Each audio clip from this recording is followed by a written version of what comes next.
j'ai réservé pour l'Amour fou. Par contre, j'ai un peu d'avance. Parce qu'il n'y a pas que les terrasses dans la vie, les musées aussi ont repris du service ce mercredi. Des visites sur rendez-vous qui ont un grand succès, notamment ici, au musée Sainte-Croix de Poitiers, avec son exposition sur l'Amour fou. Ça m'a manqué autant que les terrasses, mais je ne pensais pas que ça allait me manquer. Oui, ça me manquait beaucoup et d'ailleurs j'étais aux aguets par rapport aux annonces pour la réouverture et je me suis inscrit tout de suite en ligne pour venir voir cette expo particulièrement parce que je l'attendais depuis longtemps. Des visiteurs en plus petits groupes, pas plus de 6 personnes tous les quarts d'heure pour commencer et déjà tous les rendez-vous du week-end sont réservés.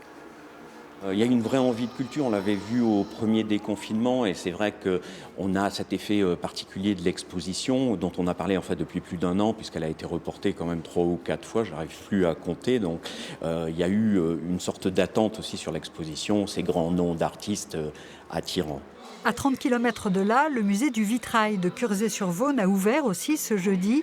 Là encore, le protocole est strict et les réservations par téléphone marchent bien. Déjà, il y a une quinzaine de jours, les gens commençaient à appeler pour avoir des informations. Et puis, plus les jours avançaient, en fait, on a donc des visiteurs qui se mettent sur ces créneaux de réservation. Et pour le week-end, là, on sent que ça va être de plus en plus important. Pendant toute cette période où on était bloqué à la maison, où on ne pouvait absolument rien faire, c'est vrai que c'était intéressant de pouvoir venir aujourd'hui à cette réouverture et puis de profiter de tous ces vitraux. Et s'il vous fallait un motif supplémentaire pour aller découvrir les musées de Grand Poitiers, ils sont gratuits, celui de Curzé jusqu'en juin et le musée Sainte-Croix jusqu'en septembre.